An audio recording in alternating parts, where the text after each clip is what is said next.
My dear brothers and sisters in Christ Jesus, may the Lord give you peace.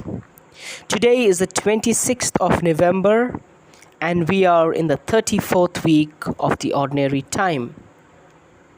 In a day, we will be entering into the new season of Advent. Well, dear friends, today's reflection I have titled on Dreams are God's ways of communicating His life. Last Tuesday, we heard about Nebuchadnezzar's dream of a statue.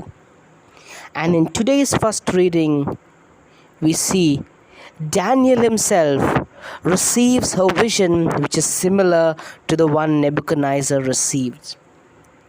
But something different is included. Daniel sees 4 beasts which are portrayed as successions of 4 empires who would rule Israel in the future. According to some scholars, these 4 empires would be Babylonians, Persians, Greeks, and Romans.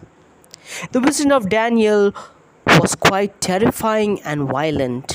However, towards the end of the vision, we see the beasts are all killed. And then the Son of Man is appearing. A sign of hope is being instilled to the world that is suffering. And this Son of Man who comes, his kingdom lasts forever. Yes, dear friends, when we see this word Son of Man, it appears around 80 times in the Bible, especially in the New Testament. And this Son of Man is referred to Jesus in the New Testament. The first reading begins with a terrifying scene but concludes with a gift of hope that we have a redemption which is found in a Redeemer in the person of Christ. In the Gospel, Jesus continues his teachings, and today he gives us the beautiful example of the fig tree. Something unique of this fig tree, my dear friends, it is a very special tree to the Jews. And this tree gives fruit twice a year during autumn and spring. And people knew when they see the tree what season it is.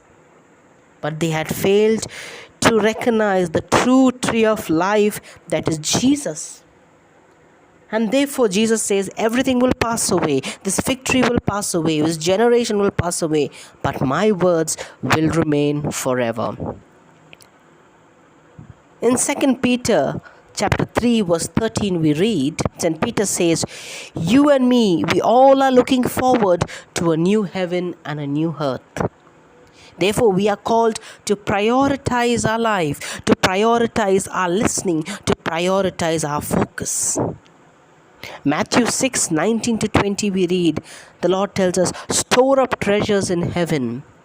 Today you and me are very busy storing up earthly treasures, earthly relationships, earthly bondages. We forget to build our eternal treasure in heaven. Colossians 3:2 we read, St. Paul tells us in Colossians 3:2, set your eyes on things above. Today, my dear friend, you and me are called to look up to Jesus. As we are approaching the season of Advent, the fig tree reminds us that we are called to look at Jesus, the tree of life. And the readings of the first reading invites us, we are called to have hope in Jesus. May the Lord give us the peace we need, the serenity we need, and the hope we need. Stay home, stay safe.